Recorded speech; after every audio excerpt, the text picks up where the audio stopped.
제19시대 자택격리를 해야 하는 미국인들에게 아마존은 수도와 전기와 같은 역할을 합니다.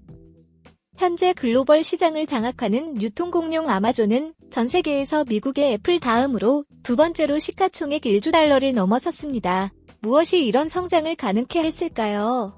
포브스에서 발표하는 세계 부자 순위에서 3년 연속 1위에 오른 아마존 최고 경영자 제프 베조스는 1년에 한 번 아마존 주주들에게 주주서한을 보냅니다.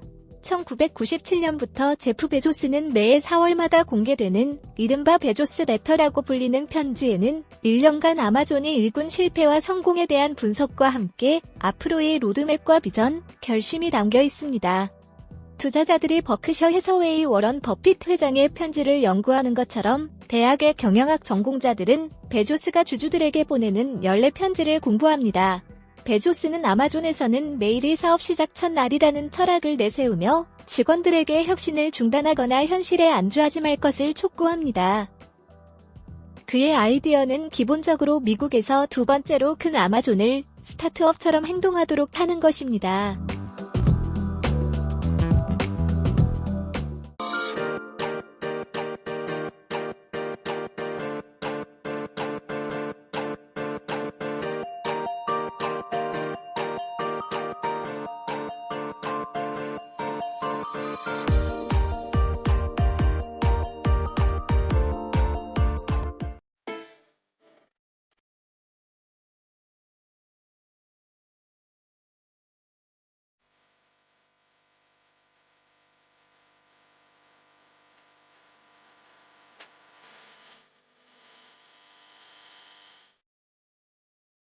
제프 베조스가 창업한 세계 최대의 온라인 상거래 업체 아마존은 2018년 뉴욕 증시에서 시가총액 1조 달러를 돌파했죠.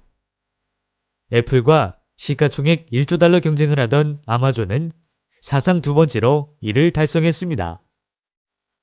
2018년 기준 미국인 소매 지출의 5%, 온라인 소비의 43.5%가 아마존을 통해 이루어졌죠. 그리고 제프 베조스는 2018년에 빌 게이츠를 넘어 세계 최고의 부자가 됐습니다. 베조스는 1964년 미국 남서부 뉴멕시코주의 인구 50만 명 정도의 엘버커키라는 곳에서 태어났습니다. 그의 부모는 당시 고등학생이었죠. 아버지 테드 졸겐센은 18세, 어머니 제클린 자이스는 17살이었는데 이들은 17개월 만에 이혼하고 베조스가 4살 때 자이스는 미겔 베조스와 재혼했습니다. 베조스라는 성은 새아버지의 성을 따른 것입니다.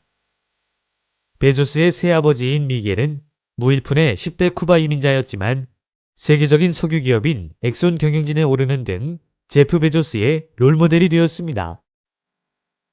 베조스는 인터넷이 1년 만에 무려 2300%가 성장했다는 자료를 접하고 창업을 결심했다고 합니다. 그는 1995년 7월 아버지와 친척들, 친구들로부터 창업자금 200만 달러를 마련한 베조스는 한 주택의 작은 실내 주차장을 월세 내어 세대의 워크스테이션을 가지고 아마존닷컴을 창업했습니다. 경제 전문 매체 비즈니스 인사이더는 세계 최고 갑부 50위 이내 인물 중 3분의 2 이상이 맨손으로 굴지의 대기업을 일궜다고 평가하였습니다.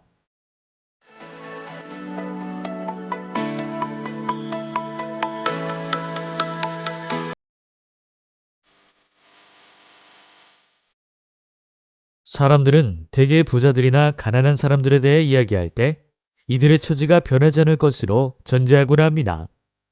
그러나 실제로는 그렇지 않은 경우가 많습니다. 소득계층 간 이동은 미국 경제에서 상당히 빈번하게 일어납니다. 고소득층으로의 상승은 행운이나 열심히 일한 대가 등에 따라 일어나고 저소득층으로의 하강은 불운이나 게으름에 따른 것일 수 있습니다. 소득은 매년 변하기 때문에 일시적인 빈곤은 빈곤율이 시사하는 것보다 더 흔한 반면 지속적인 빈곤은 상대적으로 덜 흔하죠. 전형적인 10년 기간을 보면 4가구 중에 1가구는 최소한 1년 이상 빈곤선 아래에 있습니다. 그러나 8년 이상 장기적으로 빈곤층에 머무는 가구는 3% 정도죠. 일시적 빈곤 가구와 영구적 빈곤 가구의 문제는 다르기 때문에 빈곤 퇴치 정책도 이들 집단에 따라 달라야 합니다. 계층 간 이동을 측정하는 다른 방법으로는 세대가 바뀌어도 경제적 성공이 지속되는지 살피는 것입니다. 이런 주제를 연구한 경제학자들은 평균 수준 이상의 소득은 세대 간에 어느 정도 이전되는 경향이 있지만 완벽한 것은 아니라는 점을 발견했죠. 즉, 계층 간의 상당한 이동이 존재한다는 것입니다. 아버지가 그의 세대의 평균 소득보다 20% 정도 높은 소득을 올릴 때 아들은 그의 세대의 평균 소득보다 8% 정도 높은 소득을 올리는 것으로 나타났죠. 미국 경제에는 상속받은 거액을 탕진하는 이들도 있지만 자수성가한 백만장자들도 많습니다. 한 연구 결과에 따르면 백만장자 5명 중 4명은 사업을 하거나 회사 안에서 성장하는 등 자수성가한 사람들입니다. 5명 중 1명만이 거액을 상속받은 사람인 것이죠.